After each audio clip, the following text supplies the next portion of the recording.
오늘 하나님의 말씀은 요한복음 4장 27절부터 38절 말씀까지입니다.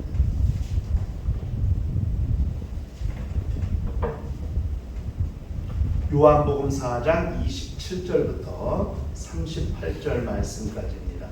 찾으셨으면 한 절 한 절씩 교독을 하도록 하시겠습니다. 이때에 제자들이 돌아와서 예수께서 여자와 말씀하시는 것을 이상히 여겼으나 무엇을 구하시나이까 어찌하여 그와 말씀하시나이까 묻는 자가 없더라.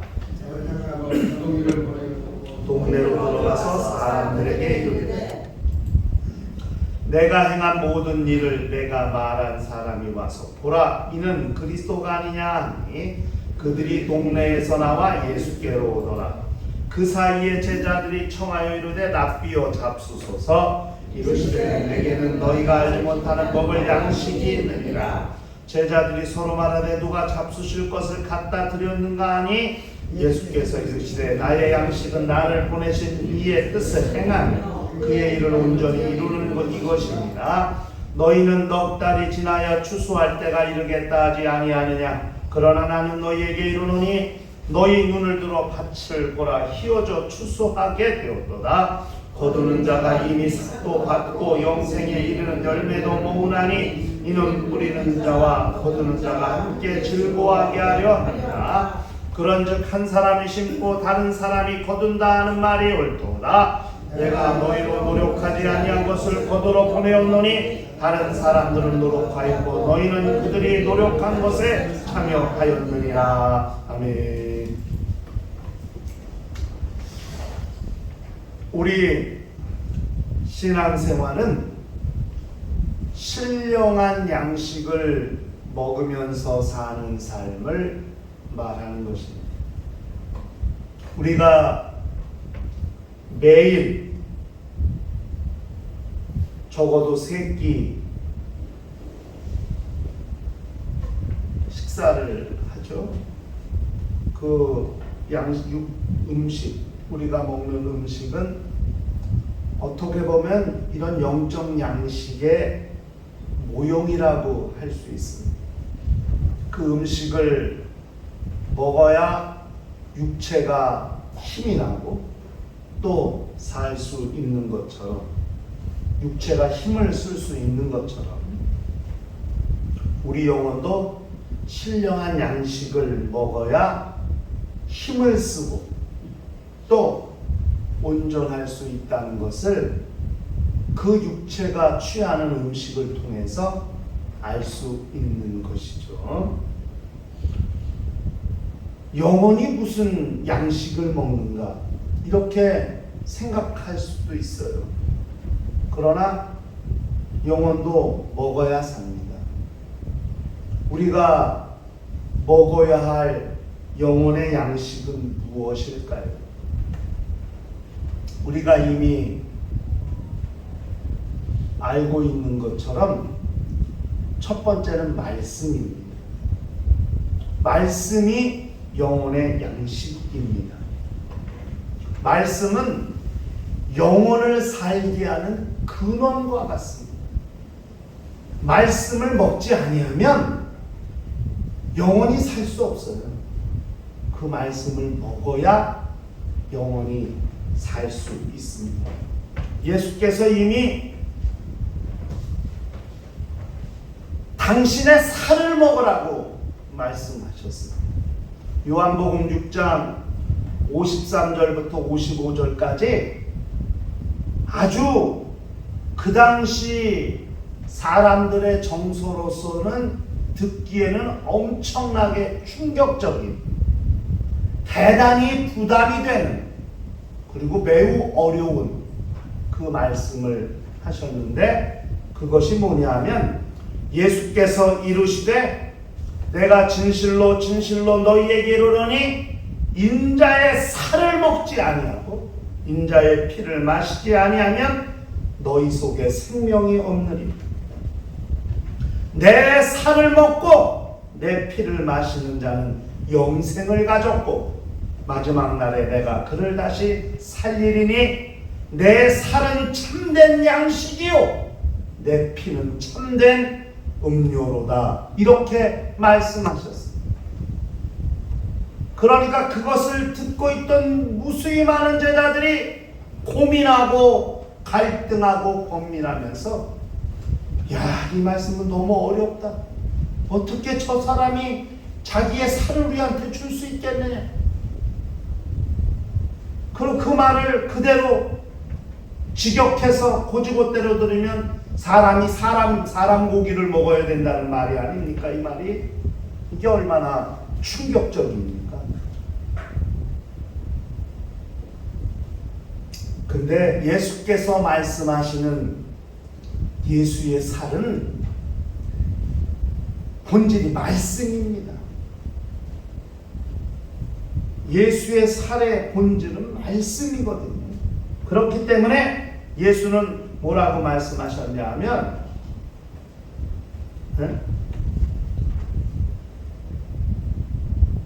내 살이 내가 너희에게 이른 말이 영이요 생명이라. 한번 열어보세요. 다음 거. 없네? 한 번 더 눌러보세요. 없네? 요한복음 6장 63절에 내가 너희에게 이른 말이 영이요 생명이라고 그렇게 말씀하셨거든요. 예수의 말씀이 우리에게 영이요 생명이에요.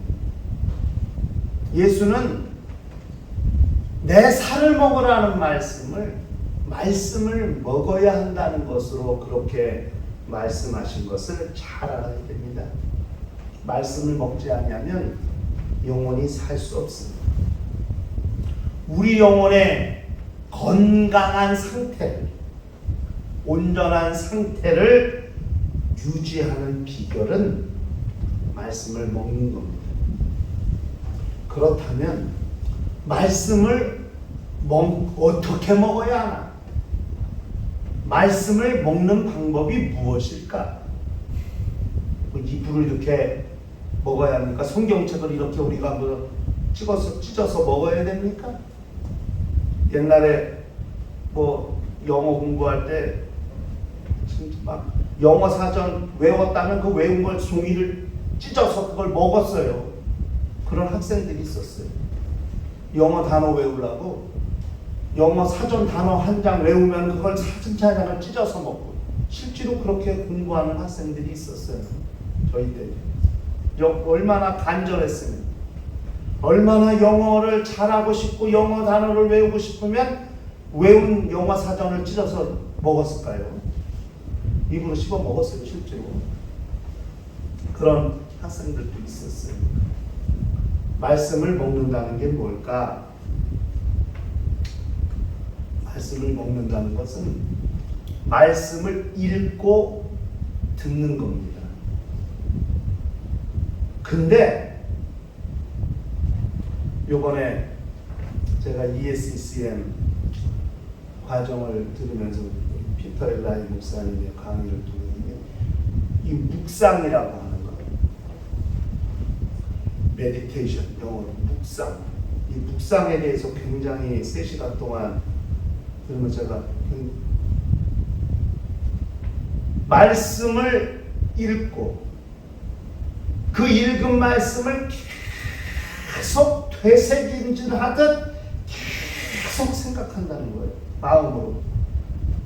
길을 가나 버스를 타나 어딜 가나 계속 그렇게 말씀을, 자기가 그날 아침에 읽은 말씀을 계속 수십 번 수백 번 되뇌면서 생각한다는 거예요. 되새김질하듯. 그러면 어느 순간에 그 말씀 안에 담긴 생명이, 은혜가, 하나님의 뜻이 깨달아진다는 거예요. 이 훈련이 계속 되어져야 성경의 사람이 될 수 있고 온전한 신앙인이 될 수 있다. 또 나아가 그런 사역자들이 될 수 있다고 그렇게 말씀을 하시더라고요. 하나님의 말씀을 읽고 그 말씀을 깊이 되새김질하듯 생각합니다. 5분이 됐든 10분이 됐든 성경 구절 한 절 읽기, 그리고 그것을 자기에게 적용해보고 그럼 나는 이렇게 살아야 되겠다고 결단하는 것, 그리고 행하는 것까지, 그것이 묵상이라고 이렇게 말씀을 하셨어요.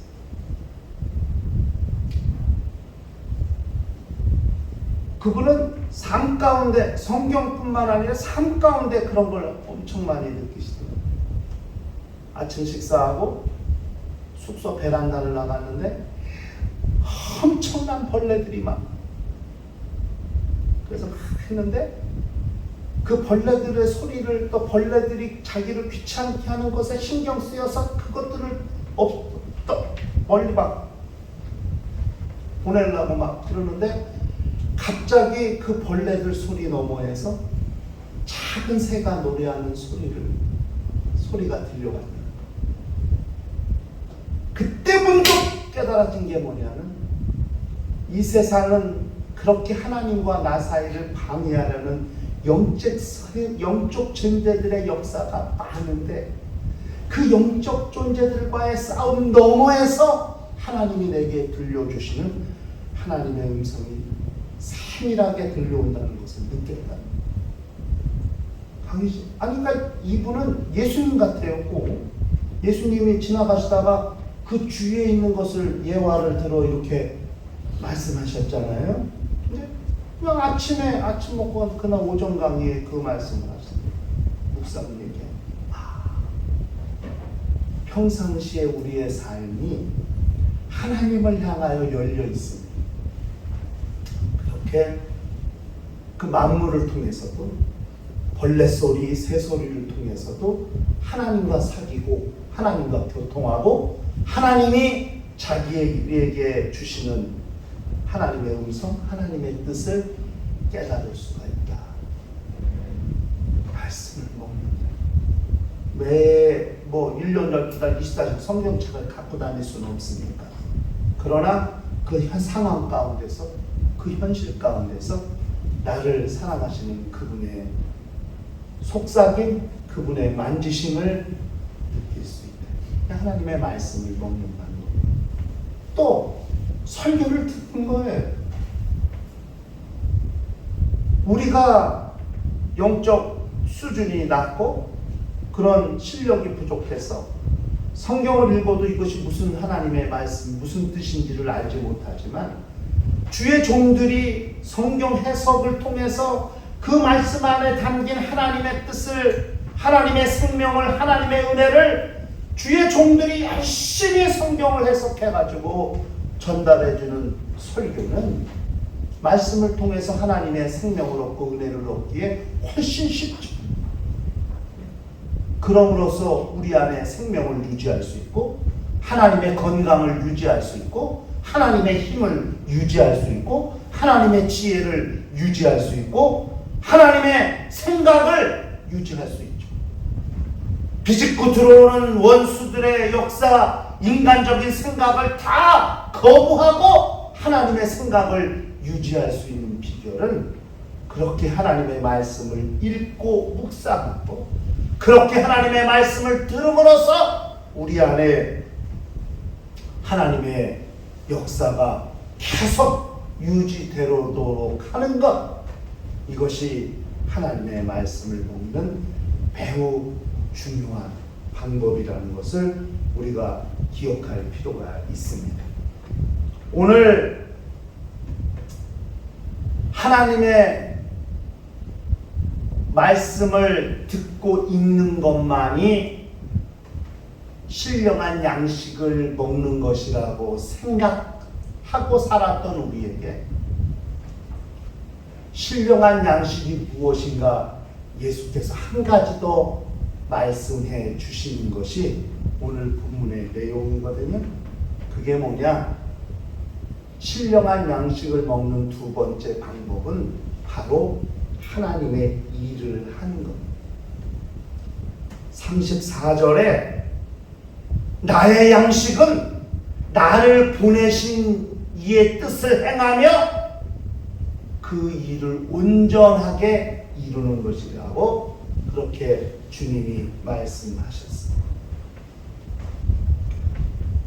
예수께서 하신 말씀을 통해서 하나님의 일을 하는 것이 신령한 양식이라고 할 때 주님의 말씀에서 발견하는 신령한 양식은 두 가지가 있습니다. 첫 번째 뭐냐면 하나님의 뜻을 행하는 것. 우리 한번 본문 34절을 다 같이 한번 읽어보세요. 본문 34절 다 같이 시작. 예수께서 이르시되 나의 양식은 나를 보내신 이의 뜻을 행하며 그의 일을 온전히 이루는 이것이니라. 그렇게 주님이 말씀하셨거든요. 첫 번째가 하나님의 뜻을 행하는 것. 그게 신령한 양식을 먹는 방법이에요. 말씀을 듣는 것도 너무 중요한데 그 말씀대로 행하는 것이 더 중요하다는 사실을 우리는 기억해야 됩니다. 성경의 야고보서에 행함이 없는 믿음은 그 자체가 죽은 것이라고 그랬죠. 야고보서 2장 17절에 이와 같이 행함이 없는 믿음은 그 자체가 죽은 것이라. 2장 20절에 허탄한 사람아 행함이 없는 믿음이 헛것인 줄 알고자 하느냐. 헛것은 무용지물이다 이 말이에요. 행함이 없는 믿음은 죽은 것이고 믿음 자체가 무용지물이라는 그런 말씀이거든요. 말씀을 들어서 또 묵상해서 하나님의 뜻을 발견하고 은혜를 받고 생명을 얻어서 정말 믿음이 견고해졌다면 이제는 그 믿음대로 행하는 것이 우리에게 필요합니다. 행함으로써 믿음을 드러낼 수 있어야 그것이 온전한 신앙 생활이거든요. 그런데 이것이 잘 안 되는 거거든요. 믿는 것과 행함이 일치되지 못하기 때문에 믿음과 행함이 각각 별개의 것으로 관리되고 있기 때문에 안 되는 거예요. 그러니까 믿음은 교회 안에서의 믿음이지 교회 밖에서의 믿음은 안 되니까. 교회 안에서는 이렇게 훌륭한 신앙인이 없고 믿음을 가진 자가 없는데 막상 교회 밖에 나가니까 그 사람이 믿음이 있다는 걸 어느 누구도 인정하지 않는다. 믿음과 행함의 이 엄청난 간격, 이것이 지금 기독교회가 세상으로부터 지탄을 받고 있는 큰 이유 중에 하나이거든요. 목사들도 마찬가지예요. 강단에서 하나님의 뜻을 전한다고 하면서 그렇게 하나님의 말씀에 겸손하고 하나님의 말씀에 순종해야 된다고 그렇게 강단에서 설교하면서도 막상 교권, 명예, 권력 얼마나 다툼이 치열하고 그렇게 알력 싸움이 교계 지도자들 너무 많다. 이게 한국 기독교교의 현실입니다. 누가 머리가 되려고 하는지, 네? 아니 교회 안에 기독교 안에서 선거하는데 왜 돈을 그렇게 많이 써야 돼? 이 엄청난 이권이 개입하고 이런 게 현실이었거든요. 제가 요번에 이렇게 한 2, 3년 한기총 가면서 야 진짜 저는 한기총이 이렇게 바뀐 것 자체를 너무 정말 어마어마한 일이라고 생각해요. 다 없어졌어요. 그것이 이권이. 야 대단한 개혁을 했구나 이렇게 좀 생각이 들어요. 연합이 안 돼. 연합이 안 돼. 그런데 침례교회의 특성은 연합에 있거든요. 엄청나게 연합을 합니다. 매우 중요한 신앙의 모습이에요. 피터 목사님 교회 20명도 안 돼요. 234년 된 교회예요. 미국에는 300년 넘은 교회도 있어요. 미국 기독교가 들어간 지 300년이 넘었으니까. 근데 그 프린스턴 제일치는 234년 된 교회는 부지가, 그 부지 안에 공동묘지도 있어. 난 안 가봤어요. 근데 피터 목사 건물이 엄청 많아. 근데 본당 20명도 안 되고. 그래가지고 교육과는 한국 장로교회가 임대했었어요. 그 본당은 오후에 저 라틴 아메리카, 과테말라, 에콰도르, 그 나라 교회 렌트를 해준 거예요. 미국 교회 렌트를 이렇게 많이 해요. 근데 그 교회가 훨씬 더 많아. 한국 교회는 한 8, 90명 모인다. 에콰도르 교회도 100명 가까이 모여. 근데 정작 프린스턴 제일침례교회는 20명도 안 모여. 아무 문제 없어요. 그 렌트에서 한 달에 받는 수입으로 교회를 유지하고, 또 그 침례교회는 사택도 있어요. 사택에 방이 5개나 있대. 근데 당신은 거기 안 살아. 집이 원래 있어. 근데 그 사택을 가부, 고아 이런 어려운 사람들한테 방을 하나씩 임대를 해준 거예요. 그러면 주정부에서 지원금이 나온대. 또 그렇게 해요. 교회가 그렇게 유지되는데 더 웃긴 건 그 세 교회가 성탄절 때 되면 또 연합해서 같이 예배를 드린대. 전혀 침례교회가 장로교회 연합하고 뭔 문제가 있네. 침례 자체가 연합. 난 이런 이야기를 듣는데 막 감동이 돼요. 그런데 막 시기 질투가 있을 수 있지 않아요. 자기 교회는 숫자가 적은데 저는 그거 하면 좀 섭섭하고 아쉬울 수 있잖아요. 근데 항상 기도하신대. 우리 교회도 저렇게 성도가 많아지기 위해서 항상 기도를 하신다고 그러더라고요. 그런데 전혀 아무렇지도 않고 그렇게 한다는 이야기를 들었어요. 교회 안에서는 믿음이 훌륭한 것, 강단 앞에서는 엄청난 믿음인 것 같은데 내려가면 욕심이 아니었고 시기 질투가 아니었고, 이게 기독교계 교인들의 모습이에요. 세상이 시도할 만하다. 근데 이것이 해결돼야만 정말 우리는 신령한 양식을 먹는 성도가 되었습니다. 하나님의 뜻을 행하는 것이 나의 양식이라고 주님이 그렇게 말씀하셨습니다. 두 번째 주님의 말씀을 보면은 나의 양식은 하나님의 일을 아버지를 온전히 이루는 이것이니라, 이렇게 말씀하셨거든요. 말씀을 행하는 것은 어떻게 보면 나에게 국한된 일이죠. 말씀과 나와의 관계죠. 그러나 하나님의 뜻을 온전히 이루는 것은 세상과 하나님의 나라를 위한 것이라는 것을 그걸 잘 알아야 됩니다. 하나님의 뜻이 이 땅에서 완전하게 완성되게 하는 것, 그것도 신령한 양식이라는 것을 기억해야 됩니다. 이것이 말씀을 행하는 거거든요. 자, 한번 예를 들어볼게요. 자, 우리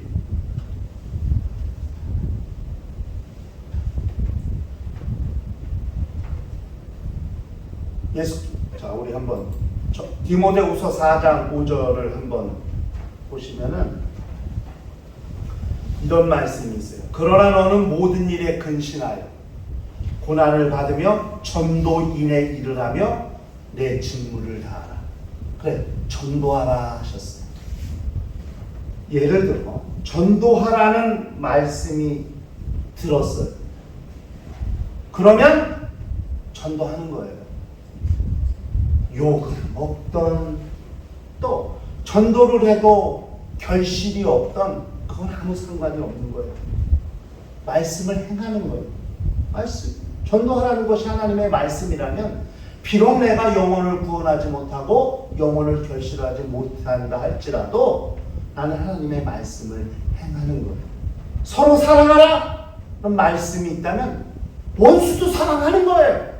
그 사람에게 내가 욕을 먹고 이웃에게 오해를 받아서 내 마음이 속상하고 슬프고 아파도 내가 이웃을 내 몸과 같이 사랑하라 하셨으면 그 말씀을 행하는 거예요. 이것이 신령한 양식이에요. 그런데 그렇게 전도를 하는 가운데 한 영혼을 만났어. 한 영혼을 결실했어. 한 영혼을 구원해서 교회에 데리고 나왔어. 그것이 하나님의 일이 온전히 이루어진 결과입니다. 말씀을 행하는 것은 순종의 문제이지만은 순종을 통해 드러난 결과는 온전한 이룸입니다. 이루었다는 거죠. 말씀을 행하는 것은 순종의 문제지만은 그렇게 순종해서 한 영혼이 결실하고 이웃과 친해지고 관계가 회복되는 것은 하나님의 뜻이 온전히 이루어진 이룸의 문제다 하는 겁니다. 그렇기 때문에 포기하지 말고 실망하지 말고 중단하지 말고 매일 하나님이 내게 주시는 말씀이 있잖아요. 그럼 그 말씀을 그대로 실천하는 거죠. 어떤 일이 있어도 좋아요. 때로는 사람들에게 욕을 먹을 수도 있어요. 손가락질 당할 수도 있어요. 하나님의 말씀을 순종하다 보면. 그렇기 때문에 포기하고 중단하고 멈추는 것이 아니라 계속 순종해 나가는 것. 이것이 신령한 양식이죠. 그렇게 돼서 어떤 결과를 얻어냈다면 그것은 하나님의 뜻이 이루어진 이룸의 문제라는 것. 순종의 결과라는 것. 그것을 우리가 기억할 필요가 있습니다. 그런데 중요한 것은 순종하지 아니하면 어떤 결과도 기대할 수 없다. 도전하거나 그렇게 어떤 일을 하지 아니하면 어떤 것도 결과로 나타나지 않는다는 것을 기억할 필요가 있는 거죠. 말씀의 순종이 시작이라면 이루었다는 이룸은 순종의 결과가 된다는 것을 우리가 기억해야 됩니다. 주님께서 말씀하신 나의 양식은 아버지의 뜻을 행하며 아버지의 뜻을 온전히 이루는 이것이니라고 그렇게 말씀하신 것을 잘 기억해야 됩니다. 육체를 위해 양식이 필요하듯 영혼을 위해서도 양식이 절실한데 말씀을 들었으면 순종했으면 결과가 나타날 때까지 그리고 그 결과를 얻은 것은 온전한 이룸이라는 사실을 기억하면서 일평생 신앙생활이 신령한 양식을 먹으며 사는 거룩한 삶이 될 수 있기를 주님의 이름으로 축원합니다.